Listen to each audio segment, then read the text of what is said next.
அனைவருக்கும் வணக்கம். நம்ம இதுக்கு முன்னாடி கிளாஸஸில் 6ஆம் வகுப்பு முதல் பருவம், 2ஆம் பருவம், 3ஆம் பருவம் மூணுமே கம்ப்ளீட் பண்ணிட்டோம். ஸோ இன்னையிலேருந்து நம்ம 7ஆம் வகுப்பு ஸ்டார்ட் பண்ண போகிறோம். அதில் முதல் பருவம் பார்க்கலாம். ஓகே,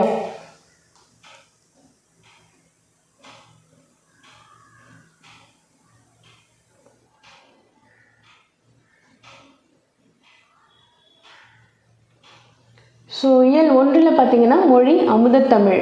ஓகே, ஸோ இதில் தான் நம்ம பார்க்க போகிறோம். அதாவது தமிழ் மொழியை பற்றின பெருமைகள், புகழ், அதை பற்றி தான் பார்க்க போகிறோம்.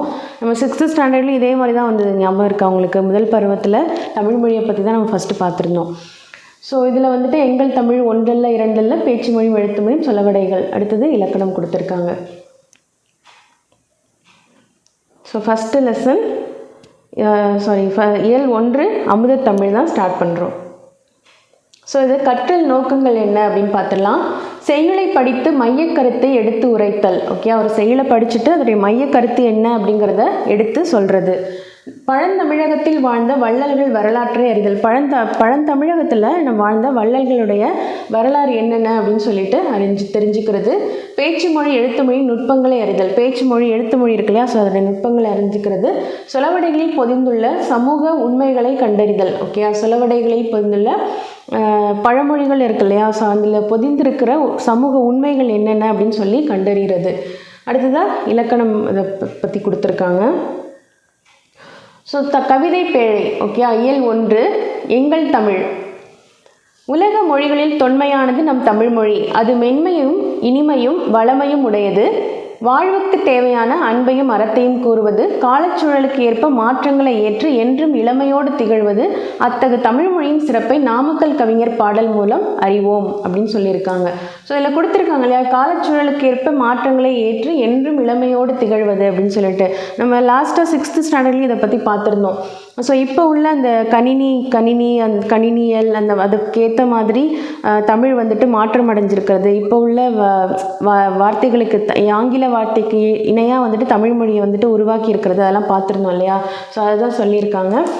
ஸோ அத்தகைய தமிழ் மொழியோட சிறப்பு நாமக்கல் கவிஞர் அவருடைய பாடல் மூலம் அறியலாம்னு சொல்கிறாங்க. அருள்நெறி அறிவை தரலாகும், அதுவே தமிழன் குரலாகும். பொருள் பெற யாரையும் புகழாது, போற்றாதாரையும் இகழாது. கொல்லா விரதம் குறியாக, கொள்கை பொய்யா நெறியாக. எல்லா மனிதரும் இன்புறவே, என்றும் இசைந்திடும் அன்பரமே.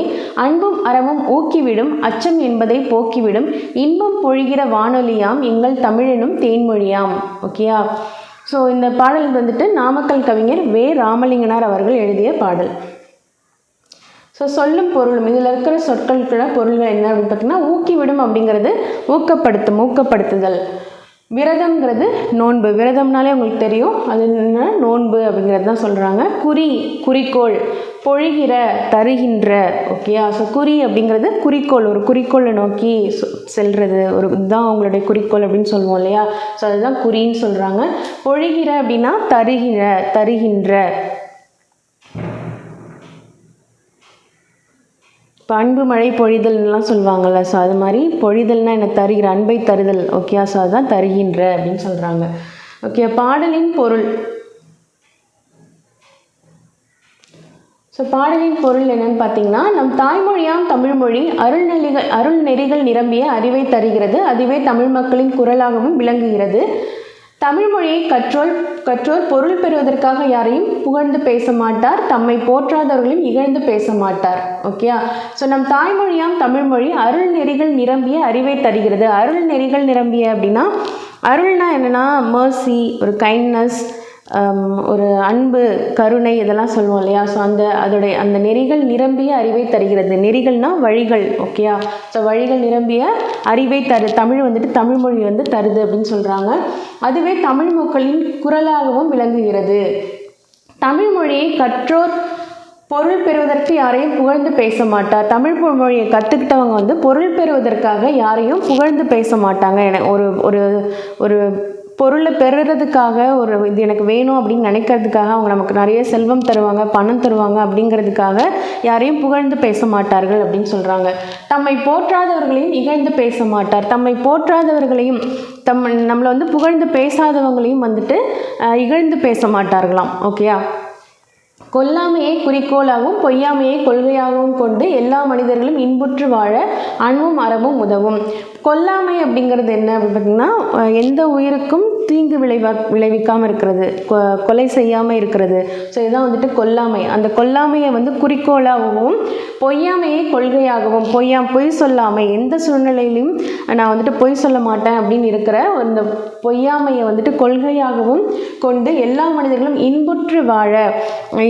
இந்த கொல்லாமையும் பொய்யாமையும் கொள்கையாக இருக்குது அப்படின்னாலே அந்த எல்லா மனிதர்களும் வந்து இன்புற்று வாழ அன்பும் அறமும் உதவும் அப்படின்னு சொல்கிறாங்க. ஓகே, ஸோ இதுக்கு தமிழ்மொழி உதவுது அப்படின்னு சொல்கிறாங்க.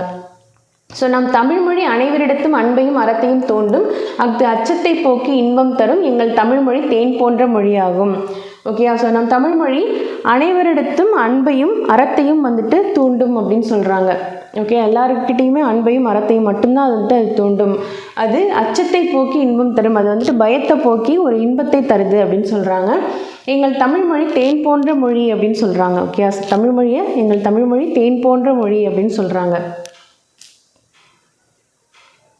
அடுத்ததான் நூல்வெளி. இப்பாடலின் ஆசிரியரை நாமக்கல் கவிஞர் என்றும் அழைப்பர். இவர் தமிழறிஞர், கவிஞர், விடுதலை போராட்ட வீரர் என பன்முகை தன்மை கொண்டவர்.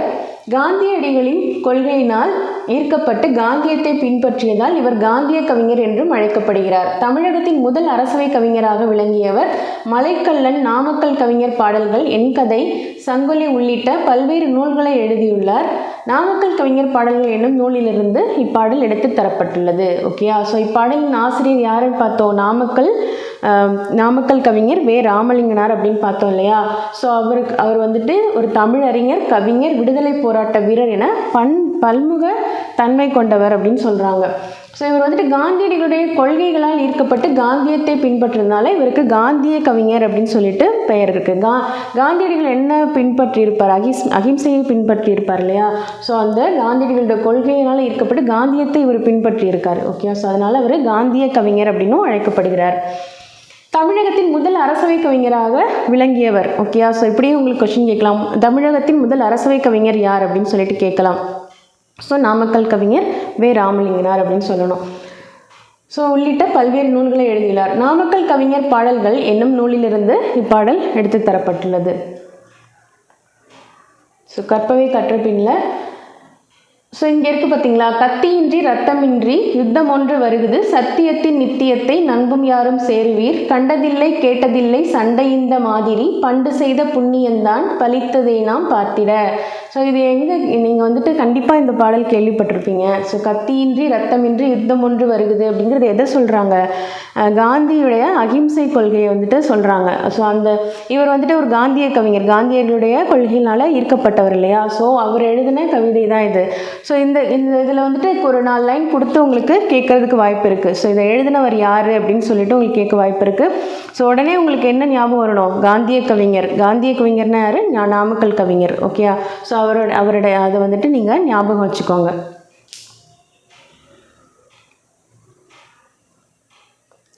ஸோ புக் பேக் கொஸ்டினில் நெறி என்னும் சொல்லின் பொருள், நெறின்னா என்னன்னு பார்த்தோம், வழி. ஓகேயா, குரல் ஆகும் என்னும் சொல்லை பிரித்து எழுத கிடைப்பது குரல் பிளஸ் ஆகும். வான் பிளஸ் ஒளி என்பதனை சேர்த்து எழுத கிடைக்கும் சொல் வானொலி.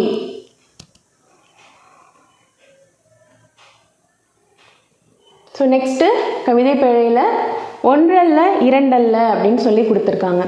ஸோ தமிழ்நாடு நிலவளமும் நீர்வளமும் மட்டுமன்றி பொருள் வளமும் அருள் வளமும் நிறைந்தது. அதே போல தமிழ்மொழி இலக்கிய வளமும் இலக்கண வளமும் நிறைந்தது.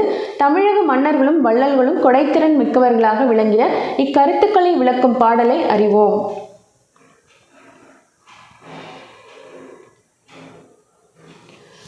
ஸோ ஒன்றல்ல இரண்டல்ல தம்பி, ஒப்புமை இல்லாத அற்புதம் தமிழ்நாட்டில் அப்படின்னு ஸ்டார்ட் ஆகுது இந்த பாடல். ஒன்றில்லை ரெண்டில்லை, நிறைய இருக்குது, தமிழ்நாட்டை பற்றின பெருமைகளுக்கு சொல்கிறதுக்கு நிறைய இருக்குது அப்படின்னு சொல்லி ஸ்டார்ட் பண்ணுறாங்க. ஓகேயா, ஸோ தென்றல் தரும் இனிய தேன்மணமும் கமழும் செங்கனியும் பொன்கதிரும் தந்துதவும் நன்செய் வளம், பகை வென்ற திறம்பாடும் பரணி வகை செழும் பரிபாடல் கலம்பகங்கள் 8 தொகை, வான்புகழ் கொண்ட குரலோடு அகம்புறமும் செம்பொருள் கண்ட தமிழ்ச்சங்க இலக்கிய பெருஞ்செல்வம், முல்லைக்கு தேர் கொடுத்தான் வேள்பாரி, வான் முகிலினும் புகழ் படைத்த உபகாரி, கவி சொல்லுக்கு தலை கொடுத்தான் தருள் மீறி, இந்த வள்ளலாம் குமணன் போல் வாழ்ந்தவர் வரலாறு, ஒன்றல்ல ரெண்டல்ல தம்பி அப்படின்னு சொல்லிட்டு சொல்கிறாரு. உடுமலை நாராயண கவி. ஓகே, ஸோ இந்த பாடலை எழுதினது உடுமலை நாராயண கவி. சொல்லும் பொருளும்ல ஒப்புமை அப்படிங்கிறது இணை. ஓகே, ஒப்பிட்டு பார்த்தல் சொல்லுவோம்ல, அதை ஒப்புமை ஒப்புதல் அப்படின்னு சொல்கிறது. ஒப்புமை அப்படிங்கிறது இணை.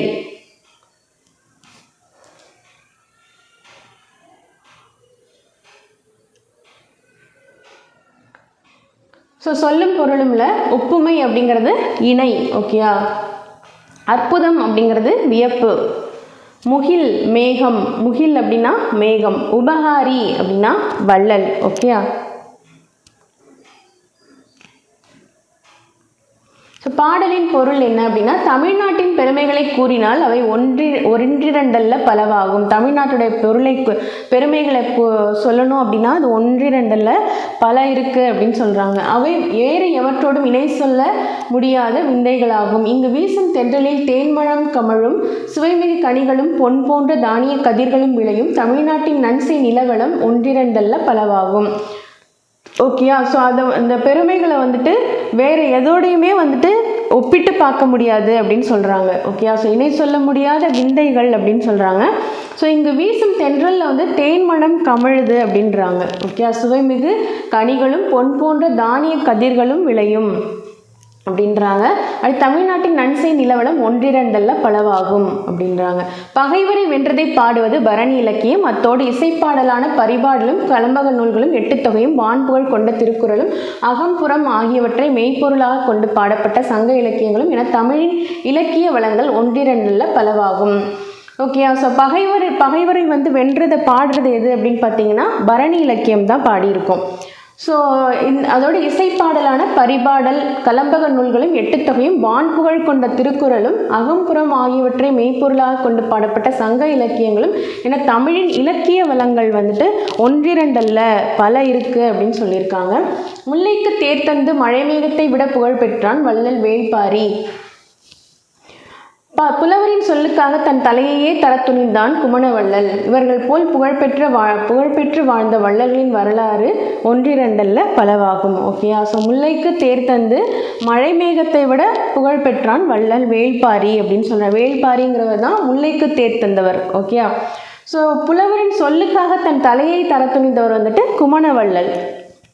இவர்கள் போல புகழ்பெற்று வாழ்ந்த வள்ளல்களின் வரலாறு ஒன்றிரண்டல்ல பல இருக்குது அப்படின்னு சொல்ல, பல வள்ளல்கள் வந்துட்டு இருக்காங்க, பல கதைகள் வந்து இருக்குது அப்படின்னு சொல்லி பல வரலாறுகள் இருக்குது, பல வள்ளல்களுடைய வரலாறு இருக்குது அப்படின்னு சொல்லி சொல்கிறாங்க. இதோட நூல்வெளி பார்த்தீங்கன்னா பகுத்தறிவு கவிராயர் என்று புகழப்படுவர் உடுமலை நாராயண கவி. உடுமலை நாராயண கவி அப்படின்றவர் வந்து பகுத்தறிவு கவிராயர். பகுத்தறிவு கவிராயர் அப்படிங்கிறவர் யார் அப்படின்னு சொல்லி என்று புகழப்படுபவர் யார் அப்படின்னு சொல்லி கேட்டால் நீங்கள் உடுமலை நாராயண கவி தான் சொல்லணும். இவர் தமிழ் திரைப்பட பாடலாசிரியராகவும் நாடக எழுத்தாளராகவும் புகழ் பெற்றவர். தமது பாடல்கள் மூலம் பகுத்தறிவு கருத்துக்களை பரப்பியவர். நாட்டுப்புற இசையின் எளிமையை கையாண்டு கவிதைகள் எழுதியவர். இவரது பாடல் ஒன்று இங்கு தரப்பட்டுள்ளது. ஓகேயா. ஸோ இவர் வந்துட்டு ஒரு பகுத்தறிவு கவிஞர் இல்லையா. ஸோ அதனால் உடுமலை நாராயண கவி அப்படின்னு சொல்லிட்டு அதாவது பகுத்தறிவு கவிராயர் என்று புகழப்படுவர் உடுமலை நாராயண கவின்னு சொல்கிறாங்க. இவர் தமிழ் திரைப்பட பாடலாசிரியராகவும் நாடக எழுத்தாளராகவும் இருந்திருக்காரு. ஓகேயா. அடுத்ததாக நமது பாடல்கள் மூலம் பகுத்தறிவு கருத்துக்களை வந்துட்டு பரப்பி இருக்காரு. நாட்டுப்புற இசையின் எளிமையை கையாண்டு கவிதைகள் எழுதியவர். ஓகே. ஸோ இவருடைய பாடல் தான் ஒன்று கொடுத்துருக்காங்க. ஸோ இந்த மாதிரி ஒரு பாடல் பார்க்குறோம் அப்படின்னா அவருடைய நூல்வெளி பார்க்குறோம் இல்லையா. ஸோ அந்த கவிஞர் யார், எதனால் அவருக்கு இந்த பெயர் வந்திருக்கு அப்படின்லாம் பார்க்குறோம் இல்லையா. ஸோ இப்படி நீங்கள் படிக்கும்பொழுது தான் லெசனோடு சேர்த்து படிக்கும்பொழுது தான் உங்களுக்கு வந்துட்டு ஞாபகத்தில் இருக்கும். நீங்கள் தனியாக வந்துட்டு இப்போ ஒரு கொஷின்ஸ் பார்க்குறீங்க, நான் 1000 கொஷின்ஸ் படிக்கிறேன், 2000 கொஷின்ஸ் நான் படிக்கிறேன் அப்படின்னு சொல்லிட்டு நீங்கள் வந்துட்டு படிக்கிறீங்க, இல்லை ஏதோ ஒரு வீடியோ பார்க்குறீங்க அப்படின்னா அது வந்து உங்களுக்கு ஞாபகத்தில் இருக்காது. இப்போ நார்மலாக வந்துட்டு பகுத்தறிவு கவிராயர் என்று புகழப்படுவர் அப்படின்னு சொல்லிட்டு உங்களுக்கு ஆன்சர் உடுமலை நாராயண கவி அப்படின்னு கொடுத்துருப்பாங்க. ஸோ அவர் என்ன கவிதை எழுதியிருக்காரு, எதனால் அப்படி சொல்லியிருக்கிறாங்க, அவரை பற்றி என்னென்ன விஷயங்கள் அப்படின்னு உங்களுக்கு தெரிஞ்சுக்கும் பொழுது தான் உங்களுக்கு வந்துட்டு ஞாபகத்தில் ஈஸியாக இருக்கும். ஓகேயா. ஸோ ஃபஸ்ட்டு கொஷின்ஸாக படிக்கிறத வந்துட்டு ஸ்டாப் பண்ணிவிடுங்க. ஃபஸ்ட்டு லெசன் ஃபுல்லாக ஃபுல்லாக கம்ப்ளீட் பண்ணிவிட்டு அதுக்கப்புறமா நீங்கள் கொஷின்ஸ் வந்து ட்ரை பண்ணலாம், கொஷின்ஸ் படிக்கிறதுக்கு ட்ரை பண்ணலாம். ஓகே, ஸோ அந்த கொஷின்ஸ் படிச்சுட்டு நீங்கள் அதுக்கான ஆன்சர் தெரியுதா அப்படின்னு சொல்லிட்டு பார்க்கலாம். எக்ஸாம்குள்ளே இந்த புக்ஸை வந்துட்டு நீங்கள் வந்துட்டு அட்லீஸ்ட் ஒரு 5 to 10 டைம்ஸாவது நீங்கள் திரும்ப திரும்ப படிச்சுட்டே இருக்கணும். ஓகேயா, ஸோ அப்போ தான் உங்களுக்கு ஞாபகத்தில் இருக்கும். ஸோ அதனால் கொஷின்ஸை மட்டும் படிச்சுட்டு லெசன்ஸை ஒமிட் பண்ணுறதை வந்துட்டு அவாய்ட் பண்ணிக்கோங்க.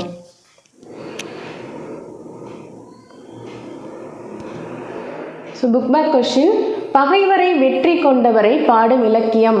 பகைவரை வெற்றி கொண்டவரை பாடும் இலக்கியம் எதுன்னு பார்த்தோம், பரணி இலக்கியம். வானில் டேஷ் கூட்டம் திரண்டால் மழை பொழியும். வானில் மேகக்கூட்டம் திரண்டால் தானே மழை பொழியும். ஸோ ஆப்ஷனில் வந்துட்டு என்ன கொடுத்துருக்காங்க, முகில் கொடுத்துருக்காங்க. முகில்னா தான் நம்ம வந்துட்டு மேகம் பார்த்தோம் இல்லையா, ஸோ அதுதான் வந்துட்டு வரும். வானில் முகில் கூட்டம் திரண்டால் மழை பொழியும். 2 அல்ல என்னும் சொல்லை பிரித்து எழுத கிடைப்பது 2 + அல்ல. தந்துதவும் என்னும் சொல்லை பிரித்து எழுத கிடைப்பது தந்து + உதவும். ஒப்புமை இல்லாத என்பதனை சேர்த்து எழுத கிடைக்கும் சொல் ஒப்புமை இல்லாத. ஓகே, அது சேர்த்து எழுதணும். ஒப்புமை இல்லாதன்றது சேர்த்து, ஒப்புமை + இல்லாத சேர்த்து எழுதுனா ஒப்புமை இல்லாத.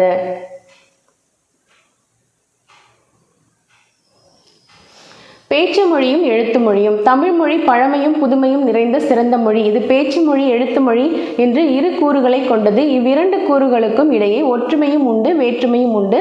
பேச்சு மொழி எழுத்து மொழி ஆகியவற்றின் நுட்பங்களை அறிவோம்.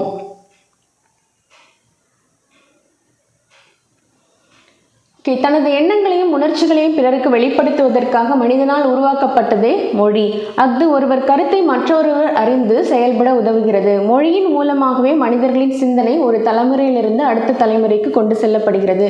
மொழி இல்லையேல் மனித சமுதாயம் இன்று அடைந்திருக்க முன்னேற்றத்தை எட்டியிருக்க முடியாது. ஓகேயா, ஸோ நமது எண்ணங்களையும் உணர்ச்சிகளையும் வந்துட்டு பிறருக்கு தெரியப்படுத்துறதுக்கு, வெளிப்படுத்துவதற்கு நமக்கு என்ன தேவைப்படுது, மொழி. அதே மாதிரி அடுத்தவங்களுடைய அவங்க என்ன சொல்ல வராங்கங்கிறத தெரிஞ்சுக்கிறதுக்கும் நமக்கு யூஸ் ஆகிறது என்ன அப்படின்னு பார்த்தீங்கன்னா மொழி தான்.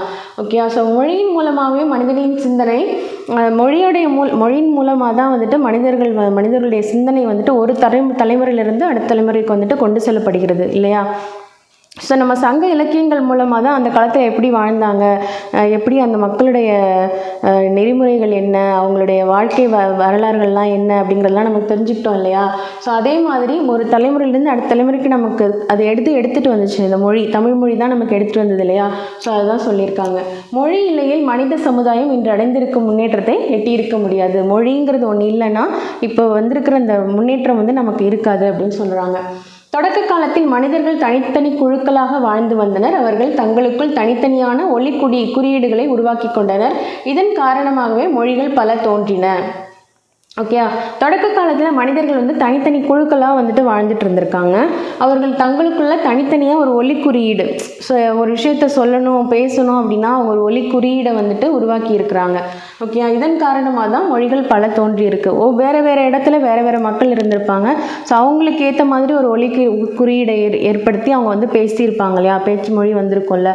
ஸோ அதுதான் வந்துட்டு ஒவ்வொரு இடத்துலையும் ஒவ்வொரு மொழி வந்துட்டு உருவாக காரணமாக இருக்குது அப்படின்னு சொல்கிறாங்க.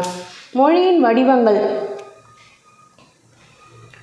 ஸோ வாயினால் பேசப்பட்டு பிறரால் கேட்டு உணரப்படுவது பேச்சு மொழி. இவ்வாறு பேசுவதும் கேட்பதும் மொழியின் முதல் நிலை. கண்ணால் கண்டு உணருமாறு வரி வடிவமாக எழுதப்பட்டு படிக்கப்படுவது எழுத்து மொழி. ஓகே, வாயினால் பேசப்பட்டு பிறரால் கேட்டு உணரப்படுவது தான் வந்துட்டு என்னது, பேச்சு மொழி அப்படின்னு சொல்கிறாங்க. பேசுவதும் கேட்பதும் தான் மொழியுடைய முதல் நிலை. நம்ம பேசுகிறதும் அடுத்தவங்க கேட்குறதும் தான் வந்துட்டு மொழியுடைய முதல் நிலை. ஓகே, ஸோ இதுதான் வந்துட்டு கண்ணால் கண்டு உணரும் மாதிரி பின்னால் வந்துட்டு அது வரி வடிவமாக எழுதப்பட்டு எழுத்து மொழியாக ஆகியிருக்கு. இவ்வாறு எழுதப்படுவதும் படிக்கப்படுவதும் மொழியின் 2ஆம் நிலை. அந்த மொழியை வந்துட்டு வரி வடிவமாக எழுதியிருக்காங்க இல்லையா, ஸோ அதை வந்துட்டு எழுதப்படுவதும் அதை வந்து படிக்கப்படுவதும் தான் வந்துட்டு 2ஆம் நிலை அப்படின்னு சொல்கிறாங்க. நேரில் காண இயலாத நிலையில் செய்தியை தெரிவிக்க எழுத்து மொழி உதவுகிறது. மனிதர்களின் சிந்தனைகள் காலம் கடந்து வாழ்வதற்கும் எழுத்து மொழியே காரணமாகிறது. ஒலி வடிவில் அமையும் பேச்சு மொழியானது உடனடி பயன்பாட்டிற்கு உரியது. வரி வடிவில் அமையும் எழுத்து மொழியானது நீண்டகால பயன்பாட்டிற்கும் உரியது. உலகில் சில மொழிகள் பேச்சு மொழியாக மட்டுமே உள்ளன, சில மொழிகள் எழுத்து மொழியாக மட்டுமே உள்ளன. ஆனால் தமிழ் மொழியில் பேச்சு, எழுத்து ஆகிய 2 வடிவங்களும் பயன்பாட்டில் உள்ளன. ஓகேயா, ஸோ நேரில் காண இயலாத நேரத்தில் வந்துட்டு செய்தியை தெரிவிக்க எழுத்து மொழி உதவுகிறது. ஓகே, ஸோ அந்த காலத்தில் வந்துட்டு ஒரு நாட்டிலேருந்து இன்னொரு நாட்டுக்கு வந்துட்டு செய்தியை வந்துட்டு அனுப்பியிருப்பாங்க இல்லையா, ஸோ அதுக்கு மொழி தான் வந்துட்டு யூஸ் ஆகிருக்கும். புறா மூலமாக தூது விடுதல், அப்புறம் வந்துட்டு யாராவது ஒற்றன் மூலமாக தூது விடுதல். ஓகே, ஒரு லெட்டர் எழுதி அனுப்புறது, நான் வந்துட்டு போருக்கு வரேன் இல்லை விருந்தாளியாக வரேன் அப்படின்னு சொல்லிட்டுலாம் அனுப்பியிருக்காங்க இல்லையா. ஸோ அதுக்கு வந்துட்டு நேரில் பார்த்து நம்ம சொல்ல முடியாத ஒரு விஷயத்த கடிதம் மூலமாக வந்துட்டு எழுதி அனுப்பியிருக்காங்கல்ல. ஸோ அதுதான் சொல்கிறாங்க. மனிதர்களின் சிந்தனைகளை காலம் கடந்து வாழ்வதற்கும் எழுத்து மொழியே காரணமாகிறது. மனிதர்களுடைய சிந்தனை வந்துட்டு காலம் கடந்தும் வாழ்வதற்கும், அப்போ உள்ள மனிதர்களுடைய சிந்தனை என்னங்கிறது காலம் கடந்தும் இப்போ வரைக்கும் வாழ்ந்துட்டு இருக்கு இல்லையா. ஸோ அதுக்கும் வந்துட்டு காரணம் மொழி தான், எழுத்து மொழி தான் காரணம் அப்படின்னு சொல்கிறாங்க. ஒலி வடிவில் அமையும் பேச்சு மொழியை உடனடி பயன்பாட்டிற்கு உரியது. ஒலி வடிவில் வர பேச்சு மொழி தான் வந்துட்டு உடனடி பயன்பாட்டிற்கு வருவது.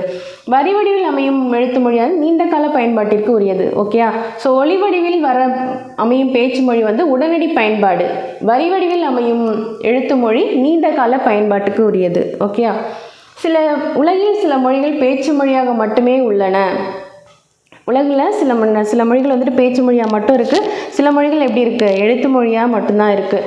ஓகே, ஸோ ஆனால் தமிழில் வந்துட்டு பேச்சு எழுத்து 2 வடிவத்துலேயுமே வந்துட்டு நம்ம தமிழ் மொழி இருக்குது அப்படின்னு சொல்கிறாங்க. அடுத்ததான் பேச்சு மொழி. மொழியின் உயிர் நாடியாக விளங்குவது பேச்சு மொழியே என்பர். பேச்சு மொழி உணர்வுகளை எளிதாக வெளிப்படுத்தும், அது கருத்தை வெளிப்படுத்துவதை மட்டுமே நோக்கமாக கொண்டது. பேசப்படும் சொற்கள் மட்டுமன்றி பேசுபவரின் உடல் மொழி, ஒலிப்பதில் ஏற்ற இறக்கம் ஆகியனவும் பேச்சு மொழியின் சிறப்பு கூறுகள். ஓகேயா, ஸோ மொழியின் உயிர் நாடியாக விளங்குறது வந்துட்டு பேச்சு மொழி தான். பேச்சு மொழி உணர்வுகளை எளிதாக வெளிப்படுத்தும். ஸோ ஒருத்தர் வந்துட்டு ஒரு சொல்ல வந்து கோபமாக சொல்கிறாங்களா, இல்லை மகிழ்ச்சியாக சொல்கிறாங்களா, இல்லை நமக்கு வந்துட்டு அன்போடு சொல்கிறாங்களா அப்படிங்கிறது வந்துட்டு அவங்க பேசுகிறதுல அந்த பேச்சு மொழியில் தான் நம்ம அந்த உணர்ச்சியை கண்டுபிடிக்க முடியும். ஒரு விஷயம் எழுதியிருக்காங்கன்னா அதில் நம்ம கண்டுபிடிக்க முடியாது. சில வார்த்தைகளை வச்சு நம்ம கண்டுபிடிக்கலாம், ஆனால் பேச்சு மொழியில் தான் உணர்வுகளை எளிதாக வெளிப்படுத்த முடியும் அப்படின்னு சொல்கிறாங்க. ஸோ அந்த கருத்தை வெளிப்படுத்துவது மட்டுமே நோக்கமாக கொண்டது. ஓகே, ஸோ கருத்து என்ன சொல்ல வரோங்கிறத மட்டுமே வந்துட்டு நோக்கமாக கொண்டது தான் அது. பேசப்படும் சொற்கள் மட்டுமின்றி பேசுபவரின் உடல் மொழி, ஒலிப்பதில் ஏற்ற இறக்கம் ஆகியனவும் பேச்சு மொழியின் சிறப்பு கூறுகள். இப்போ பேசப்படும் சொற்கள் வந்து பேசுபவருடைய உடல் மொழிங்கிறது என்னது, பாடி லாங்குவேஜ். ஓகே, ஸோ அவங்க என்ன பாடி லாங்குவேஜில் இப்போ ஒரு கோவமாக வந்து நம்மக்கிட்ட பேசுகிறாங்களா, இல்லை அன்போடு பேசுகிறாங்களா அப்படிங்கிறத நம்ம தெரிஞ்சுக்கலாம் இல்லையா. ஸோ அதுதான் சொல்கிறாங்க. பேச்சு மொழியின் பொருள் வேறுபாடு. பேசப்படும் சூழலை பொறுத்து பேச்சு மொழியின் பொருள் வேறுபடும். ஓகேயா, ஸோ எடுத்துக்காட்டாக குழந்தையை நல்லா கவனிங்க என்று கூறும்போது கவனி என்னும் சொல் பேணுதல் என்னும் பொருளை தருகிறது. நில் கவனி செல் என்பதில் கவனி என்னும் சொல் நின்று கவனித்து செல் என்னும் பாதுகாப்பு பொருளை தருகின்றது. அதுபோலவே ஒலிப்பதில் ஏற்ற இறக்கமும் பொருள் வேறுபாட்டை தரும். எடுத்துக்காட்டாக என்னால் போக முடியாது என்னும் சொல்லும் தொடர் ஓங்கி ஒலிக்கும் பொழுது மறுப்பை உணர்த்துகிறது, மென்மையாக ஒலிக்கும் பொழுது இயலாமையை உணர்த்துகிறது. ஓகே, ஸோ இது உங்களுக்கு புரியுது இல்லையா. ஸோ இப்போ குழந்தைய நல்லா கவனிங்க அப்படின்னு சொல்கிறது வந்துட்டு கவனிங்க அப்படிங்கிறது பேணுதல், பாதுகாத்தல். ஓகே, ஸோ அவங்க குழந்தைய நல்லா பார்த்துக்கோங்க அப்படின்னு சொல்லுவோம் இல்லையா. ஸோ அதுதான். அதுவே வந்துட்டு நில் கவனி செல் அப்படிங்கிறது எதுக்கு சொல்கிறாங்க, கவனித்து செல், பார்த்து கவனித்து போ அப்படின்னு சொல்கிறோம் இல்லையா. ஸோ அதுதான், அது வந்துட்டு ஒரு பாதுகாப்பு பொருளை தருகிறது. அது போலவே நம்ம சொல்கிற விதத்துலேயும் வந்துட்டு பொருள் வேறுபாடு இருக்குது அப்படின்றாங்க. என்னால் போக முடியாது அப்படின்னு சொன்னோம்னா நம்ம ஒரு அதட்டெல்லாம் நம்ம சொல்கிறோம் இல்லையா. ஸோ அது மாதிரி இல்லாமல் என்னால் போக முடியாது அப்படின்னு சொன்னோன்னா அது எப்படி இருக்கும், இயலாமை, என்னால் போக முடியாது, என்னால் முடியல அப்படின்னு சொல்கிற மாதிரி சொல்கிறது. அதோட பொறுமையாக சொல்கிறதுக்கும் நம்ம அதட்டி என்னால் போக முடியாது அப்படின்னு ஒரு விரைப்பாக சொல்கிறதுக்கும் வித்தியாசம் இருக்குது. ஒரு தொடரில் எந்த சொல்லுக்கு அழுத்தம் கொடுக்கிறோமோ அதற்கேற்ப பேச்சு மொழியின் பொருளும் வேறுபடும். எடுத்துக்காட்டாக நான் பறவையை பார்த்தேன் என்னும் தொடரில் நான் என்னும் சொல்லுக்கு அழுத்தம் கொடுத்தால் பறவையை பார்த்தது யார் அப்படின்னு சொல்லிட்டு வரும் அப்படின்றாங்க. ஸோ நான் பறவையை பார்த்தேன் அப்படின்னு வந்தது அப்படின்னா நான் அப்படிங்கிற சொல்லுக்கு அழுத்தம் கொடுத்தா நான் தான் பறவையை பார்த்தேன், அப்போ பறவையை பார்த்தது யார் அப்படின்னு சொல்லி கேட்குற கொஷினுக்கு அது ஆன்சராக அமையும் அப்படின்னு சொல்கிறாங்க. பறவையை என்னும் சொல்லுக்கு அழுத்தம் கொடுத்தால், பறவையை அப்படிங்கிற சொல்லுக்கு அழுத்தம் கொடுத்தோம் அப்படின்னா நான் பறவையை பார்த்தேன் அப்படின்னு சொன்னோம் அப்படின்னா என்ன, அது எந்த கொஷினுக்கு ஆன்சராக அமையுமா, நீ எதை பார்த்த அப்படின்னு சொல்லி கேட்டால் நான் பறவையை பார்த்தேன் அப்படின்னு சொல்லி அமையுமா. ஓகேயா, ஸோ இன்னும் வினாவுக்கு விடையாக அமையும். பார்த்தேன் என்னும் சொல்லுக்கு அழுத்தம் கொடுத்தால் பார்த்தேன், நான் பறவையை பார்த்தேன் அப்படின்னு சொல்கிறதுக்கு அழுத்தம் கொடுத்தா என்ன அமையுமா? நீ பறவையை என்ன செய்தாய்?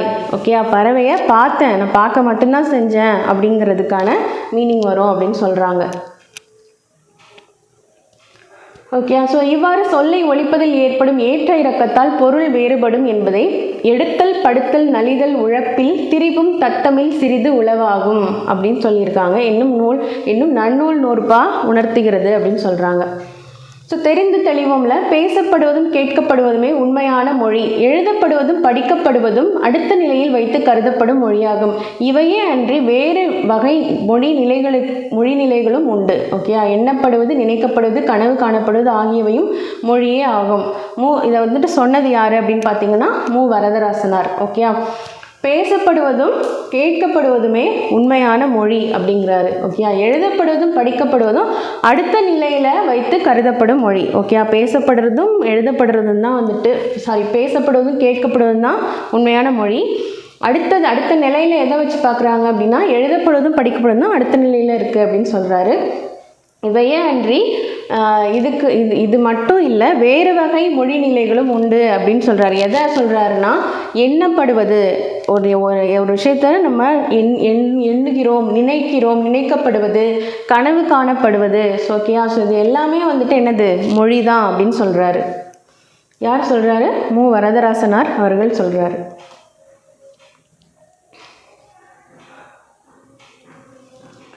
வட்டார மொழி, பேச்சு மொழி இடத்திற்கு இடம் மாறுபடும், மனிதர்களின் வாழ்வியல் சூழலுக்கு ஏற்பவும் மாறுபடும். இவ்வாறு மாறுபடும் மொழியின் வெவ்வேறு வடிவங்களை வட்டார மொழி என்பர். எடுத்துக்காட்டாக இருக்கிறது என்னும் சொல்லை இருக்கு, இருக்குது, கீது என்று தமிழகத்தின் ஒவ்வொரு பகுதியிலும் ஒவ்வொரு வகையாக சொல்லுவர். இத்தகைய வேறுபாடுகள் காரணமாகவே வட்டார வழக்குகள் தோன்றுகின்றன. பேச்சு மொழி வந்துட்டு இடத்துக்கு இடம் மாறுபடும் அப்படின்னு சொல்கிறாங்க. மனிதர்களுடைய வாழ்வியல் சூழலுக்கு ஏற்பவும் மாறுபடும். இவ்வாறு மாறுபடும் ஒரே மொழியின் வெவ்வேறு வடிவங்களை வட்டார மொழி அப்படின்னு சொல்லுவோம் இல்லையா? ஸோ இருக்கிறது, தமிழில் உள்ள இருக்கிறது அப்படிங்கிற சொல்ல வந்துட்டு ஒவ்வொரு இடத்துக்கு ஏற்ற மாதிரி நம்ம மாற்றி சொல்லுவோம் அப்படின்னு சொல்கிறாங்க. இருக்குது, கீது அப்படின்னு சொல்லுவாங்க இல்லையா? ஸோ அது மாதிரி வேறு ஒரு வட்டாரத்துக்கு ஏற்ற மாதிரி, அவர்களுடைய வாழ்க்கை சூழலுக்கு ஏற்ற மாதிரி அந்த மொழிகள் வந்துட்டு மாறுபடும் அப்படின்னு சொல்கிறாங்க.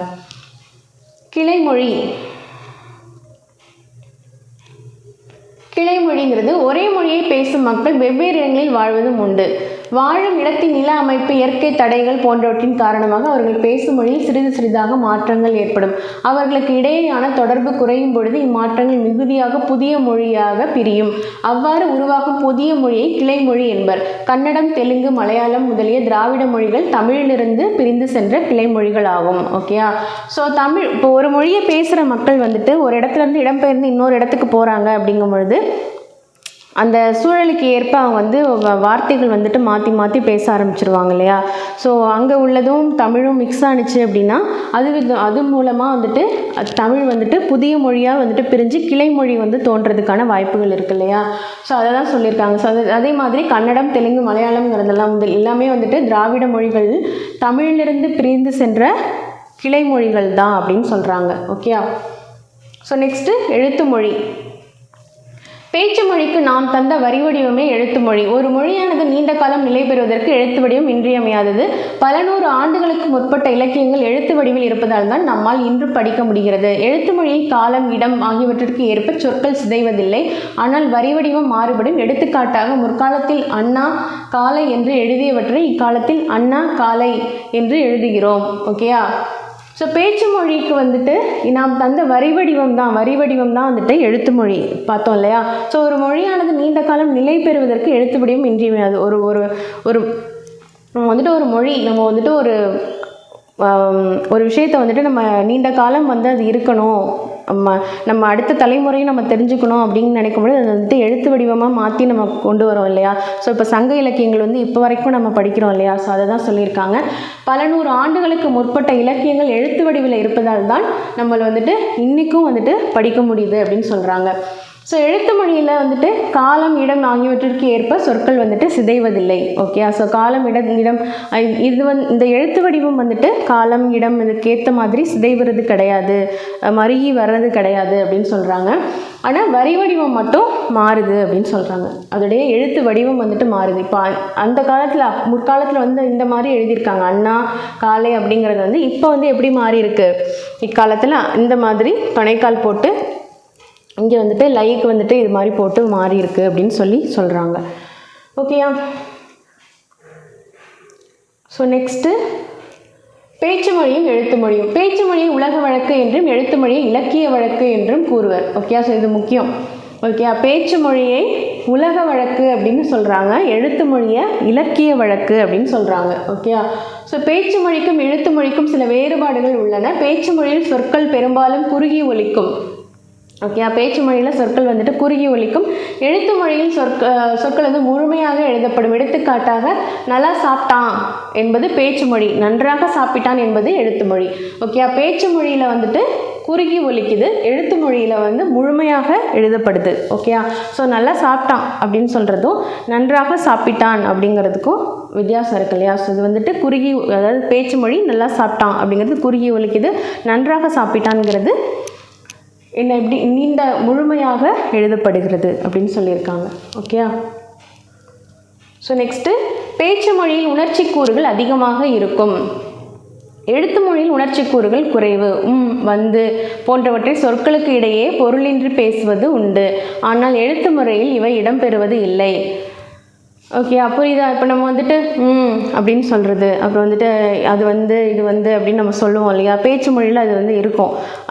இப்போது அதே வந்துட்டு எழுத்து மொழியில் அந்த வந்துங்கிறதெல்லாம் நம்ம எழுத மாட்டோம் இல்லையா? ஸோ அதுதான் வந்துட்டு சொல்கிறாங்க. ஓகே, ஸோ நெக்ஸ்ட்டு தெரிந்து கொள்வோம்ல, பேச்சு மொழிக்கும் எழுத்து மொழிக்கும் இடையே பெரிய அளவில் வேறுபாடு இருந்தால் அது இரட்டை வழக்கு மொழி அப்படின்னு சொல்லப்படும் அப்படின்றாங்க. டிக்ளாசிக் லாங்குவேஜ். ஓகேயா, இரட்டை வழக்கு மொழி. ஓகேயா, ஸோ இதை படிச்சுக்கோங்க. டிக்ளாசிக் லாங்குவேஜ்னால் என்னன்னு கேட்க வாய்ப்பு இருக்குது. டிக்ளாசிக் லாங்குவேஜ்னால் இரட்டை வழக்கு மொழி. தமிழில் பழங்காலம் முதலே பேச்சு மொழிக்கும் எழுத்து மொழிக்கும் இடையே வேறுபாடு இருந்துள்ளது. தொல்காப்பியர் இவற்றை உலக வழக்கு, செய்யுள் வழக்கு என்று கூறியுள்ளார். ஓகேயா, ஸோ இது அப்படியே ஃபுல்லாக நல்லாவே படிச்சுக்கோங்க. ஓகே, ஸோ டிக்ளாசிக் லாங்குவேஜ்னால் என்னென்னா இரட்டை வழக்கு மொழிங்கிறது. தமிழில் பழங்காலம் முதலே வந்துட்டு அப்பையிலேருந்தே வந்துட்டு பேச்சு மொழிக்கும் எழுத்து மொழிக்கும் வித்தியாசம் இருந்தது அப்படின்னு சொல்கிறாங்க, வேறுபாடு இருந்திருக்கு. ஸோ தொல்காப்பியர் வந்து இதை வந்துட்டு உலக வழக்கு, செய்யுள் வழக்கு அப்படின்னு சொல்லியிருக்காரு. உலக வழக்கு, செய்யுள் வழக்கு அப்படின்னு சொல்லிட்டு யார் சொல்லியிருக்காருன்னு கேட்குறதுக்கு வாய்ப்புகள் இருக்குது. எழுத்து மொழிக்கும் பேச்சு மொழிக்கும் இருக்கிற வித்தியாசத்தை வந்துட்டு வேறுபாடு இருந்திருக்கு அப்படின்னு சொல்லியிருக்காங்க. ஸோ இன்னொன்று உலக வழக்கு, செய்யுள் வழக்கு அப்படின்றத தொல்காப்பியர் கூறியிருக்கிறதாகவும் சொல்லியிருக்கிறாங்க. ஸோ முக்கியமாக படிச்சுக்கோங்க. பேச்சு மொழியில் உடல் மொழியும் குரல் ஏற்றத்தாழ்வும் இணைவதால் அது எழுத்து மொழியை விட எளிமையாக கருத்தை உணர்த்துகிறது. உடல் மொழி, குரல் ஏற்றத்தாழ்வு போன்றவற்றிற்கு எழுத்து மொழியில் இடமில்லை. ஓகே, எழுத்து மொழியை விட எளிமையாக கருத்தை உணர்த்துகிறது. அதாவது பேச்சு மொழி வந்துட்டு எழுத்து மொழியை விட எளிமையாக வந்துட்டு கருத்துக்களை உணர்த்துகிறது அப்படின்னு சொல்கிறாங்க. உடல் மொழி, குரல் ஏற்றத்தாழ்வு போன்றவற்றிற்கு எழுத்து மொழியில் இடமில்லை. உடல் மொழி, பாடி லாங்குவேஜ், குரல் ஏற்றத்தாழ்வு, சத்தமாக பேசுகிறது, மெதுவாக பேசுறது அப்படிங்கிற ஏற்றத்தாழ்வுலாம் வந்துட்டு பேச்சு மொழிக்கு எழுத்து மொழிக்கு அதெல்லாம் இடமில்லை அப்படின்னு சொல்கிறாங்க. ஓகேயா, கேட்டல், பேசுதல் என்னும் முதல் நிலையிலேயே குழந்தைகளுக்கு தாய்மொழி அறிமுகமாகிறது. படித்தல், எழுதல் என்னும் இரண்டாம் நிலையில் பிற மொழிகள் அறிமுகமாகின்றன. கேட்டல் முதல்ல குழந்தைகளுக்கு வந்து மொழியை எப்படி கற்றுக்குவாங்க? அம்மா வந்து பேசுகிறது மூலமாக, அவங்க பேசுகிறத கேட்குறது மூலமாக, அப்புறம் தத்தி இவங்களாம் வந்துட்டு கொஞ்சம் கொஞ்சமாக பேச ஆரம்பிப்பாங்க இல்லையா? ஸோ அப்போ தான் வந்துட்டு தாய்மொழி வந்து அவங்களுக்கு அறிமுகமாகுது. அதுக்கப்புறமா தான் அவங்க ஸ்கூல் போனதுக்கப்புறம் படித்தல், எழுதல் அப்படிங்கிற இரண்டாம் நிலையில் தான் வந்துட்டு பிற மொழிகள்லாம் வந்துட்டு அறிமுகமாகுது. ஓகேயா, ஸோ எழுத்து மொழி சிந்தித்து எழுதப்படுவதாலும் பிழைகள் ஏற்பட்டால் திருத்திக் கொள்ள வாய்ப்பு இருப்பதாலும் திருத்தமான மொழி நடையில் அமைகிறது. ஆனால் பேச்சு மொழி சிந்திப்பதற்கான நேரம் குறைவு, திருத்திக் கொள்ள வாய்ப்பும் இல்லை. எனவே பேச்சு மொழி திருத்தமான இலக்கிய நடையில் அமைவதில்லை. ஓகேயா, எழுத்து மொழி வந்து சிந்தித்து எழுதப்படுவதாலும் பிழைகள் ஏற்பட்டால் திருத்திக் கொள்ள வாய்ப்பு இருப்பதாலும் திருத்தமான மொழி நடையில் அமைகிறது. ஓகேயா, எழுத்து மொழி வந்து சிந்தித்து நம்மளால் பொறுமையாக எழுத முடியும். ஆனால் பேச்சு மொழிங்கிறது நமக்கு என்ன தோணுதோ அதை உடனடியாக பேசிடுவோம்ல, ஸோ அதை வந்து திருத்த முடியாது. ஆனால் இது வந்துட்டு திருத்திக் கொள்ள வாய்ப்பு இருக்குது அப்படின்னு சொல்கிறாங்க. பேச்சு மொழியில் சிந்திப்பதற்கான நேரம் வந்துட்டு குறையும். நம்ம யோசித்து பேசுகிறதுக்கான நேரம் வந்து யோசித்து நம்ம வெயிட் பண்ணி யோசித்து இதை தான் அடுத்து சொல்ல போகிறோமா அப்படின்னு யோசித்து பேசுகிறதுக்கான நேரம் வந்துட்டு ரொம்ப குறைவு. திருத்திக் கொள்ள வாய்ப்பும் இல்லை. நம்ம பேசின விஷயத்தை நம்ம மறுபடியும் எரேஸ் பண்ணிவிட்டு திரும்ப பேச முடியுமா? கண்டிப்பாக முடியாது. நம்ம பேசுனது தான். ஸோ அது மாதிரி வாய்ப்பு இல்லை அப்படிங்கிறாங்க. எனவே பேச்சு மொழி திருத்தமான இலக்கிய நடையில் இருக்கிறதுக்கு வாய்ப்புகள் இல்லை அப்படின்னு சொல்கிறாங்க. பேச்சு மொழி மக்களின் மனநிலைக்கு ஏற்ப அமைவதால் விரைந்து மாற்றமடைந்து வருகிறது. எழுத்து மொழி பெரும்பாலும் மாறுவதில்லை. மேலும் பேச்சு மொழியில் பிற மொழி சொற்கள் மிகுதியாக இடம்பெறுகின்றன. ஆனால் எழுத்து மொழியில் பெரும்பாலும் மொழி தூய்மை பேணப்படுகிறது. ஓகேயா? ஸோ மக்களுடைய மனநிலைக்கு ஏற்ப அமைகிறதுனால, அதாவது பேச்சு மொழி வந்து மக்களுடைய மனநிலைக்கு ஏற்ப அமைகிறதுனால விரைந்து மாற்றம் அடைகிறது, மருவி வருகிறது அப்படின்னு சொல்கிறாங்க. அதே மாதிரி பேச்சு மொழியில் வந்துட்டு பிற சொற்கள் மிகுதியாக வந்துட்டு நம்ம பேசும்பொழுதே நம்ம பிற மொழியை கலக்காமல் நம்மளால் பேச முடியாது. இப்போ இங்கிலீஷ் அப்படிங்கிறத கலக்காமல் நம்மளால் பேச முடியறது இல்லை இல்லையா? ஸோ அதே மாதிரி அதுதான் சொல்கிறாங்க. ஸோ அதனால் எழுத்து மொழி வந்துட்டு பெரும்பாலும் மொழி தூய்மை. ஆனால் எழுத்து மொழியில் அந்த மாதிரி எழுத மாட்டோம். நம்ம வந்துட்டு மொழி தூய்மை வந்துட்டு பேணப்படுகிறது, பாதுகாக்கப்படுகிறது அப்படின்னு சொல்கிறாங்க. பேச்சு மொழியில் எழுத்துக்களை மாற்றி ஒலிப்பதும் உண்டு. ஈ என்பதை ஏ என்றும் ஊ என்பதை ஓ என்றும் மாற்றி ஒலிப்பர். எடுத்துக்காட்டாக இலை என்பதனை எல என்றும் உலகம் என்பதனை உலகம் என்றும் ஒலிப்பர். ஓகே, சொல்லுவோம் இல்லையா? இலை எடுத்துட்டு வா அப்படின்னு, இலை எடுத்துட்டு வா அப்படின்னு சொல்ல மாட்டோம், இலை எடுத்துட்டு வா அப்படின்னு சொல்லுவோம்ல. ஸோ அதுதான் சொல்கிறாங்க. அதே மாதிரி உலகம் ரொம்ப பெருசுன்னா உலகம் ரொம்ப பெரிது அப்படின்னு சொல்ல மாட்டோம், உலகம் ரொம்ப பெருசு அப்படின்னு சொல்லுவோம்ல. ஸோ அதுதான் சொல்கிறாங்க. இம்மாறுபாடுகள் எழுத்து மொழியில் இல்லை. ஒரு மொழி உயிர்ப்போடு வாழ்வதற்கு பேச்சு மொழியும், காலம் கடந்து வாழ்வதற்கு எழுத்து மொழியும் தேவைப்படுகிறது. இவ்விரு வடிவங்களையும் சரியாக அறிந்து கொண்டால் மொழியின் நுட்பங்களை புரிந்து கொள்ள முடியும். தமிழில் பேச்சு மொழிக்கும் எழுத்து மொழிக்கும் இடையே வேறுபாடு உண்டு. எனவே தமிழை இரட்டை வழக்கு மொழி என்பர். ஓகேயா? ஸோ நம்ம முன்னாடியே பார்த்தோம்ல, பேச்சு மொழிக்கும் எழுத்து மொழிக்கும் இடையே வேறுபாடு அதிகமாக இருந்துச்சு அப்படின்னா அது வந்துட்டு என்னது? இரட்டை வழக்கு மொழி அப்படின்னு சொல்லுவோம் இல்லையா? ஸோ அதுதான் சொல்லியிருக்காங்க. தமிழ் மொழியும் வந்துட்டு இரட்டை வழக்கு மொழி தான் அப்படின்னு சொல்கிறாங்க. மேடை பேச்சிலும் வானொலி, தொலைக்காட்சி போன்ற ஊடகங்களிலும் எழுத்து மொழியாக இலக்கிய தமிழே பயன்பட்டு வந்தது. ஓகே, மேடை பேச்சில், வானொலி, அப்புறம் தொலைக்காட்சி போன்ற ஊடகங்களில் எழுத்து மொழி தான் இலக்கிய தமிழாக வந்துட்டு எழுத்து மொழியாக இலக்கிய தமிழ் தான் வந்துட்டு பயன்பட்டு வந்தது அப்படின்றாங்க. ஆனால் இக்காலத்தில் அந்நிலையும் பெரும்பாலும் மாறிவிட்டது. பேச்சு தமிழ் பரவலாக பயன்படுத்தப்பட்டு வருகிறது அப்படின்னு சொல்கிறாங்க. ஓகேயா?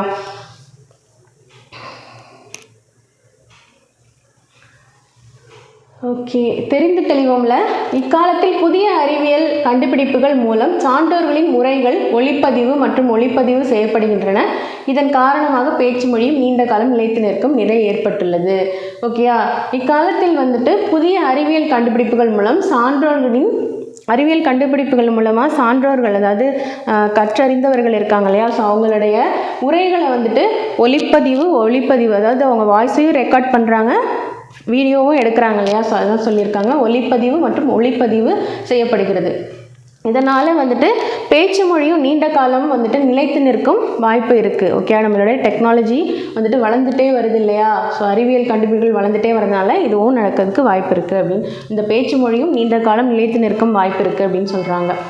ஸோ நாளேடுகள் மற்றும் பருவ இதழ்களில் இன்றும் எழுத்து தமிழே பயன்படுத்தப்பட்டு வருகின்றது. பேச்சு தமிழில் காலந்தோறும் ஏற்பட்ட ஒரு மாற்றங்களை தவிர்க்க இயலாது. ஆனால் ஊடகங்களையும் இலக்கியங்களையும் திருத்தமான தமிழையே பயன்படுத்த வேண்டும். அப்போதுதான் நாம் தாய்மொழியை சிதையாமல் காக்க முடியும் அப்படின்னு சொல்கிறாங்க. ஓகே, நாளேடுகள், பருவ இதழ்கள்லாம் எழுத்து தமிழ் தான் வந்துட்டு பயன்படுத்தப்பட்டு வருது. பேச்சு தமிழில் காலந்தோறும் வரும் மாற்றங்களை வந்துட்டு பேச்சு தமிழில் வர்ற மாற்றங்களை தவிர்க்க முடியாது அப்படின்னு சொல்கிறாங்க. ஆனால் இப்போ இருக்கிற ஊடகங்கள்லையும் இலக்கியங்களிலும் வந்துட்டு திருத்தமான தமிழையே பயன்படுத்தணும் அப்படின்றாங்க. அப்படி பயன்படுத்தினாதான் தாய்மொழியை நம்ம சிதையாமல் பாதுகாக்க முடியும்னு சொல்கிறாங்க. ஸோ லாஸ்ட்டாக ஒரு பாடல் கொடுத்துருக்காங்க. எளிய நடையில் தமிழ் நூல் எழுதிடவும் வேண்டும், இலக்கண நூல் புதிதாக ஏற்றுதலும் வேண்டும். வெளியுலகில் சிந்தனையில் புதிதாக விளைந்துள்ள எவற்றினுக்கும் பெயர்கள் எல்லாம் கண்டு தெளிவுறுத்தும் படங்களோடு சுவடியெல்லாம் செய்து செந்தமிழை செழுந்தமிழாய் செய்வதும் வேண்டும் என்பது பாவேந்தரின் ஆசை. பாவேந்தர் யார்? பாவேந்தர் பாரதிதாசன். ஓகே, ஸோ அவர் எழுதின பாடல் தான் இது. எளிய நடையில் தமிழ் நூல் எழுதிடவும் வேண்டும் அப்படின்னு ஆரம்பிச்சிருக்கு இந்த பாடல். ஓகே, அதன்படி நம் செந்தமிழ் மொழி செழுந்தமிழாய் விளங்க பாடுபடுவோம்.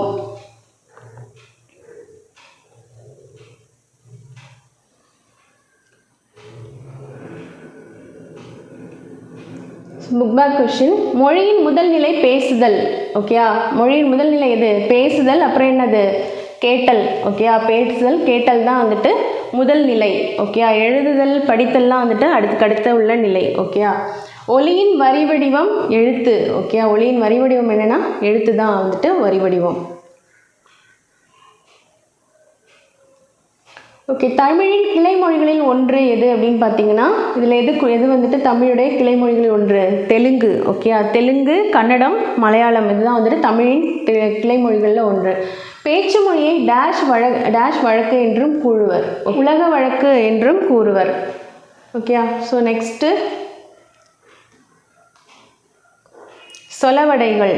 ஓகேயா, சொலவடைகள் பொம்மலாட்டம். அதாவது சொலவடைகளில் ஒரு பொம்மலாட்ட நிகழ்ச்சியில் நடக்கிற ஒரு கதையை தான் பார்க்க போகிறோம். சொலவடைகள் என்பவை சிறு சிறு தொடர்களாக வட்டார பேச்சு வழக்கில் வழங்கி வருபவை. இவை பேச்சு மொழியின் அழகியலையும் பண்பாட்டு கூறுகளையும் கொண்டிருக்கும். பொருட்செறிவு மிக்க சொலவடைகளை நாட்டுப்புற மக்களும் தம் பேச்சில் இயல்பாக பயன்படுத்துகின்றனர்.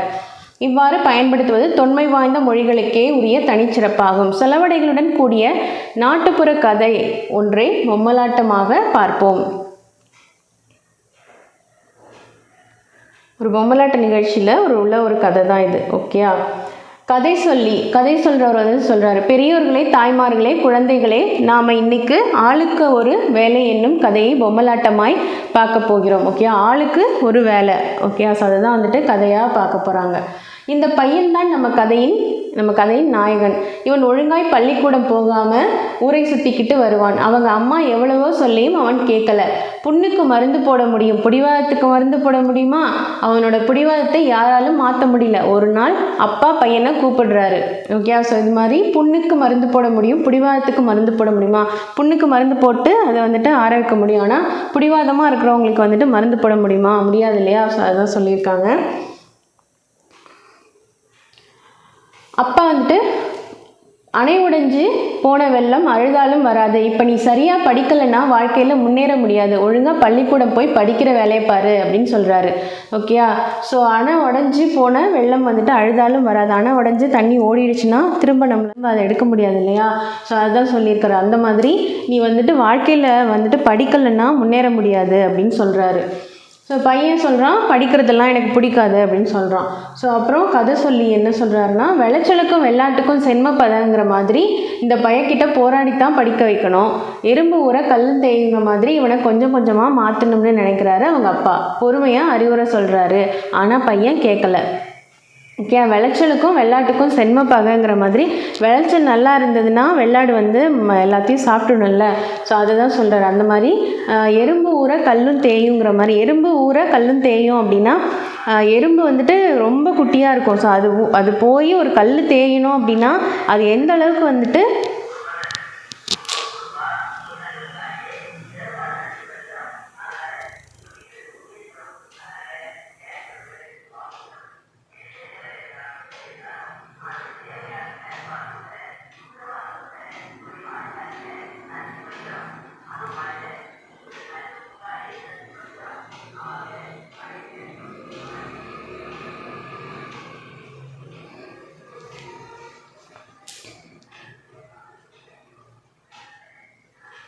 எறும்பு ஊற கல்லும் தேயுங்கிற மாதிரி அப்படின்னா எறும்பு வந்துட்டு எவ்வளோ குட்டியாக இருக்கும். ஸோ அது வந்துட்டு அது போய் ஒரு கல் தேயணும்னா அது எத்தனை முறை அந்த இடத்துல போயிட்டு வரணும்.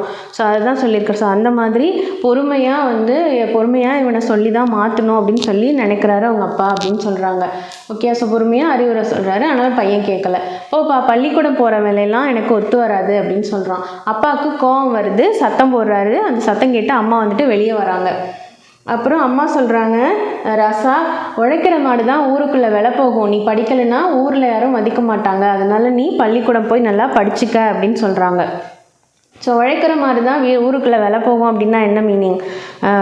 நல்லா உழைக்கிற மாடு தான் வந்துட்டு உழைக்கிற மாடாக இருந்தால் தான் விலை கொடுத்து வாங்குவாங்க.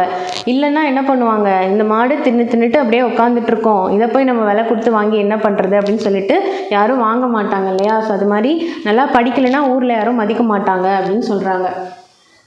அடமழை விட்டாலும் செடிமழை விடாதுங்கிற மாதிரி அப்பா விட்டாலும் அம்மா விடமாட்டாங்க போல் இருக்குன்னு நினச்சி பையன் பள்ளிக்கூடத்துக்கு போகிறான். ஓகே, ஸோ அடமழை விட்டாலும் செடிமழை விடாது அப்படின்னா அடித்து ஊற்றுற மழை விட்டால் கூட பொடி தூத்தெல்லாம் தூரிட்டே இருக்கும் இல்லையா, ஸோ அதுதான் சொல்கிறாங்க. ஸோ அந்த மாதிரி அப்பா விட்டால் கூட அம்மா விடமாட்டாங்க போல், அதனால் நம்ம எப்படியா பள்ளிக்கூடம் போயிடலான்னு சொல்லிட்டு பள்ளிக்கூடம் போயிடுறான். ஆனால் அவனுக்கு படிக்க பிடிக்கல. நினச்சி தான் கழுதை எடுத்து தான் ஓட்டங்கிற மாதிரி. கழுதை வந்துட்டு ஓடணும்னு நினச்சிது, அதுக்கு இருக்க பிடிக்கல, ஓடணும்னு நினச்சிதுன்னா அது பாட்டுக்கு ஓட ஆரம்பிச்சிடும். அந்த மாதிரி அவன் படிக்க பிடிக்காம அவன் பாட்டு யோசிச்சுட்டு ஓட ஆரம்பிச்சிட்டான். ஓகே, ஸோ அங்கே ஒரு எறும்பு போயிட்டுருக்கு. அங்கே போயிட்டு எறும்பே எறும்பே எறும்பே என் கூட விளையாட வரியா அப்படின்னு சொல்லி கேட்குறான். போ உனக்கு தான் வேலை இல்லை, குடல் கூழுக்கு அழுவுதான், கொண்ட பூவுக்கு அழுவுதான் அப்படின்ட்டு சொல்லிட்டு எனக்கு நிறைய வேலை கிடக்கு. என் குழந்தைங்களுக்கு தீனி கொடுக்கணும், அரிசி நொய்யெல்லாம் சேகரிக்கணும், சொப்பனத்தில் கண்ட அரிசி சோத்துக்கு ஆகுமா, நான் கிளம்புறேன், நீ அதோ பறக்குதே அந்த தேனி கூட போய் விளையாடு அப்படின்னு சொல்லுது. ஸோ எறும்பு சொல்லுதான், குடல் கூழுக்கு அழுவுதான், கொண்ட பூவுக்கு அழுவுதான், எனக்கு நிறைய வேலை இருக்குது, என் குழந்தைங்களுக்கு தீனி கொடுக்கணும், நொய்யெல்லாம் சேகரிக்கணும், சொப்பனத்தில் கண்ட அரிசி சோத்துக்கு ஆகாது அப்படின்னு சொல்லிட்டு நான் கிளம்புறேன்னு சொல்லிட்டு அங்கே இருக்கிற தேனி கூட போய் விளையாடு அப்படின்னு சொல்லுது. குடலுக்கு கூழுக்கு அழுவுதான்னா எறும்பு பசியில் இருக்குது. ஓகே, பசிக்கு அழுவுதான். ஆனால் இவன் கொண்டை பூவுக்கு அழற மாதிரி இவன் என்ன பண்ணுறான், விளையாட வரியா அப்படின்னு சொல்லி கூப்பிட்றான். அதுவே அது பிள்ளைங்களுக்கு தீனி கொடுக்கணும்னு சொல்லிட்டு அது நிற தேட போகுது. இவன் கொண்டைக்கு பூ வேணுங்கிற மாதிரி இவன் விளையாட கூப்பிட்றான் அப்படின்னு சொல்லுது. ஓகே, சொப்பனத்தில் கண்ட அரிசி சோத்துக்கு ஆகுமா அப்படின்னா சொப்பனம்ங்கிறதுன்னு என்னது, கனவுல கண்ட அரிசி சாப்பாடு பொங்கி சாப்பிட முடியுமா அப்படின்னு கேட்குது. ஓகே, ஸோ அப்புறம் தேனியை போய் பார்த்து தேனியை விளையாட வரியான்னு கூப்பிட்றான். ஸோ நல்ல பாம்பு படம் எடுக்கலாம், நாக்கலாம்பூச்சி படம் எடுக்கலாமா, உனக்கு தான் வேலை இல்லை, 1000 கலர் நெல்லுக்கு ஒரு அந்துப்பூச்சி போதும், உன்னை போல் ஒரு ஆள் இருந்தால் எங்கள் கூட்டமே கெட்டு போயிடும், எனக்கு தேன் எடுக்கிற வேலை இருக்குது, போ அப்படின்னு சொல்லுது. ஓகேயா, ஸோ உங்கள் கூட்டத்தில் 1000 தேனி இருக்கே, நீ ஒரு ஆள் எடுக்கலைன்னா என்ன, குறைஞ்சா போயிடும் அப்படின்னு சொல்கிறான். ஆள் கூடுனா பாம்பு சாகுமா, கையை ஊனித்தான் கரணம் போட முடியும், ஆள் எல்லாம் கூடிட்டா மட்டும் பாம்பு செத்து போயிடுமா, அடித்தா தானே பாம்பு சாகும், கையை ஊனி தானே கரணம் போட முடியும், கையை ஊனாமல் கரணம் போட முடியாது இல்லையா, ஸோ அது மாதிரி எல்லோரும் சேர்ந்து தான் நாங்கள் வேலை செய்யணும் அப்படின்னு அது சொல்லுது. ஓகே, ஸோ பூவெல்லாம் மூடுறதுக்குள்ளே நான் தேன் எடுக்க போகணும், தேனியும் போயிடுது. கொஞ்சம் தூரம் நடக்கிறான். அப்புறம் நடந்ததுக்கப்புறம் ஒரு ஒயிட் வாசலில் பொதிமாடு ஒன்று நின்றுட்டுருக்கு. ஸோ அங்கே போயிட்டு மாடே சும்மா தானே இருக்கேன், என் கூட விளையாட வரியா அப்படின்னு சொல்லி கேட்குறான். என்னது சும்மா இருக்குண்ணா, காவடி பாரம் சுமக்கிறவனுக்கு தான் தெரியும், இப்போ உனக்கு தான் வேலை இல்லை, இருப்பவனுக்கு புளியேப்போம், இல்லாதவனுக்கு பசியேப்போம், நான் என் முதலாளிக்கு உப்பு முட்டை புளிய முட்டை எல்லாம் சுமக்கணும், நான் வரல, நீ அதோ அந்த ஆமைக்கிட்ட போய் விளையாடு அப்படின்னு இந்த மாடு சொல்லுது. ஓகே, ஸோ காவடி பாரம் சுமக்கிறவனுக்கு தானே தெரியும் அது எவ்வளோ பாரமாக இருக்குது அப்படிங்கிறது. அதே மாதிரி இருக்கிறவனுக்கு புளியப்போம், இல்லாதவனுக்கு பசியப்போம், நானே அவ்வளோ கஷ்டப்பட்டுட்டு இருக்கேன், நீ இருக்கிறவன் புளியப்போம் விடுற, நான் இல்லாதவன் பசியப்போங்கிற மாதிரி அது சொல்ல வருது. ஓகே, ஸோ அப்புறம் ஆமையே 4 வீட்டில் போயிட்டு ஆமைக்கிட்ட போய் கேட்குறான் அவன் பையன் ஆமையே 4 வீட்டில் கல்யாணமா, நாய்க்கு அங்கேயும் இங்கேயும் ஓட்டமாங்கிற மாதிரி எங்கே வேகமாக போயிட்டுருக்க, என் கூட விளையாட வரியா அப்படின்னு சொல்லி கேட்குறான். 4 வீட்டில் கல்யாணம்னா நாய் என்ன பண்ணும், அங்கேயும் இங்கேயும் ஓடி போய் சாப்பிட்டுட்டு இருக்கோம் இல்லையா, ஸோ அதுதான் சொல்கிறான். என்னை விட வேகமாக ஓடுற முயலோட போட்டி வச்சுருக்கேன், அவ்வப்பொழுது போக்குவதிலும் வீணாக பொழுதுபோக்குதல், அதாவது அவ்வப்பொழுது போக்குவதிலும் அப்படின்னா வீணாக பொழுதுபோக்குதல் தான் அவ்வப்பொழுது போக்குதல். அடுத்து தவப்பொழுது நல்லதும்பாங்க, நான் கொஞ்ச நேரம் கூட வீணாக்காமல் நடந்தே ஆகணும் அப்படின்னு சொல்லுது. ஸோ அவ்வப்பொழுது போக்குதல்னால் வீணாக பொழுத போக்குறதை விட தவம் இருந்து பொழுத போக்குறது நல்லதுன்னு சொல்லுவாங்க இல்லையா, ஸோ அதை தான் சொல்கிறாங்க. பாடி குத்துனாலும் பதறு அரிசி ஆகுமா, நீ ஓடி ஓடி பார்த்தாலும் முயலை முந்த முடியுமா அப்படின்னு சொல்லி கேட்குறான். ஸோ என்ன தான் பாடி குத்துனாலும் நெல் தானே அரிசி ஆகும், பதறு அரிசியாக ஆகாது இல்லையா, ஸோ அது மாதிரி நீ என்ன தான் ஓடி ஓடி பார்த்தாலும் முயலை முந்த முடியுமா அப்படின்னு சொல்லி கேட்குறான். அடித்தா உதிர விளையும், அது மாதிரி முயற்சி செஞ்சால் எல்லாம் முடியும், நீ வேணால் அவங்க படுத்திருக்கிற முயல் கூட போய் விளையாடு அப்படின்னு சொல்லுது. அதாவது பையன் கொஞ்சம் நேரம் தூரத்தில் படுத்திருக்கிற முயல்கிட்ட போகிறான். முயலே குத்துக்கல்லுக்கு என்ன குளிரா வெயிலாங்கிற மாதிரி கவலையே இல்லாமல் படுத்திருக்கியே, வா விளையாடலாம், குத்துக்கல்லுக்கு குளிர் அடித்தாலும் தெரியாது, வெயில் அடித்தாலும் தெரியாது, மழை பெஞ்சாலும் தெரியாது, அது பாட்டுக்கு அது இருந்துகிட்ருக்கோம்ல, ஸோ அந்த மாதிரி அது பாட்டு ஜாலியாக இருக்குதாம்மா முயல், அதனால நீ என் கூட விளையாட வரியா அப்படின்னு சொல்லி இந்த பையன் கேட்குறான். அப்புறம் அகழியில் விழுந்த முயலுக்கு அதுவே சொர்க்கம்னு சொல்கிற மாதிரி நிழலில் படுத்து தூங்கினதால போன தடவை ஆமையிடம் தோற்று போயிட்டேன். அகழியில் விழுந்தால் நான் அந்த முதலைக்கு வந்து அதுதான் சொர்க்கம் மாதிரி இருக்குமா. ஸோ அந்த மாதிரி நான் வந்துட்டு நிழலை பார்த்த இடத்துல போய் நான் சொர்க்கமாக நினச்சி நான் தூங்கிட்டேன். அதனால் நான் போன தடவை நான் தோற்று போயிட்டேன். இந்த தடவை நான் கண்டிப்பாக ஜெயிக்கணும். நீ வேணும்னா அங்கே போய் இந்த குட்டி சுவரோட விளையாடு அப்படின்னு முயல் சொல்லுது. ஸோ அந்த பையன் கார்த்திகை மாதம் பிறைய கண்ட மாதிரி விளையாட ஆள் கிடச்சிருச்சுன்னு நினச்சி அந்த குட்டி சோறு மேலே ஏறி குதித்து விளையாடுறான். ஓகே, கார்த்திகை மாதம் பிறைய கண்ட மாதிரி அவன் விளையாட ஆள் கிடச்சிருச்சுன்னு ஓடி போய் அந்த குட்டி சோறு மேலே குதித்து விளையாடிட்டு இருக்கானான். ஸோ மழையில் வந்துட்டு நல்லா அந்த சுவர் வந்து ஊறி இருக்குது. அது வந்து ரொம்ப பழைய சுவர், அதனால நல்லா ஊறி இருக்குது. இவன் ஏறி குதித்ததும் பொலன்னு எரிஞ்சு விழுந்துருச்சான். ஸோ அதில் இருந்த பூச்சி எறும்பு வண்டு எல்லாம் வெளியில் வருது. அடப்பாவி, நாங்களே அதை விட்டாலும் கதி இல்லை, அப்பால் போனாலும் விதி இல்லைன்னு சொல்லிட்டு நாங்கள் அதில் இருக்கிறோம்.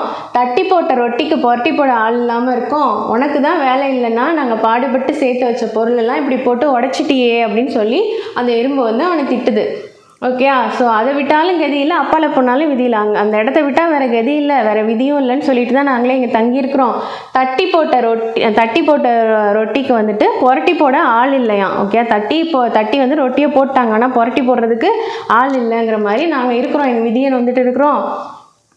நாங்கள் வந்து பாடுபட்டு சேர்த்து வச்ச பொருளை எல்லாத்தையும் இப்படி உடச்சிட்டியே அப்படின்னு சொல்லி கேட்குது. ஸோ எறும்பு பூச்சியெல்லாம் கோவத்தோடு அவன் கையில் காலில் கடிக்க ஆரம்பித்ததும் அள்ளுறவன் பக்கத்தில் இருந்தாலும் கிள்ளுறவன் பக்கத்தில் இருக்கக்கூடாதுன்னு அந்த பையன் வலியை பொறுக்காமல் கத்திக்கிட்டே ஓடுறான். அமாவாசை இடத்துல பெருச்சாளிக்கு போன இடம்லாம் வழிதாங்கிற மாதிரி காட்டிலையும் மேட்லேயும் ஏறி விழுந்து ஓடி வந்து சேர்றான். ஓகே, அள்ளுறவன் பக்கத்தில் இருந்தாலும் கிள்ளுறவன் பக்கத்தில் இருக்கக்கூடாது. ஓகே, கிள்ளிக்கிட்டே இருக்கிறவன் பக்கத்தில் போய் நம்ம உட்கார முடியுமா? அது மாதிரி உட்கார முடியாது இல்லையா? ஸோ அதனால் அவன் வலி பொறுக்க முடியாமல் கத்திக்கிட்டே ஓடுறான். அமாவாசை இருட்டில் பெருச்சாளி வந்துட்டு இருட்டாக இருக்கும் இல்லையா அமாவாசை அப்போ வந்துட்டு பெருச்சாளி இங்கே அது போகிற போக்கில் போய்கிட்டு இருக்கோம் அது பெருச்சாளி. ஸோ அது மாதிரி இவன் வந்துட்டு காட்டுலேயும் மேட்லேயும் ஏறி விழுந்து வீட்டுக்கு போய் சேர்றான். அப்புறம் அம்மாட்ட சொல்கிறான், ஊர் உலகத்தில் எல்லாரும்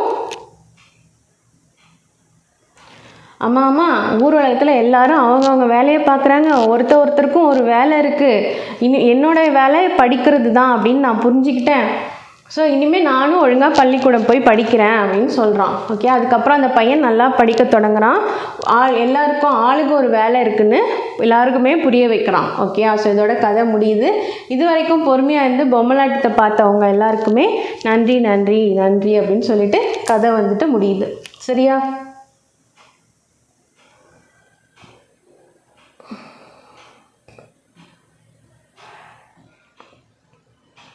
ஸோ அடுத்ததாக கலைச்சொல் அறிவோம்.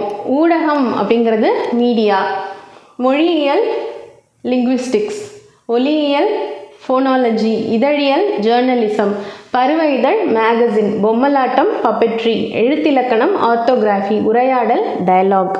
ஓகேயா? ஸோ இதோட நமக்கு வந்துட்டு முதல் பருவம் 7ஆம் வகுப்பு முதல் பருவம் வந்துட்டு கம்ப்ளீட் ஆகிடுச்சு. அடுத்ததாக நம்ம 2ஆம் பருவமில் மீண்டும் சந்திக்கலாம். ஓகே, ஸோ நன்றி, வணக்கம்.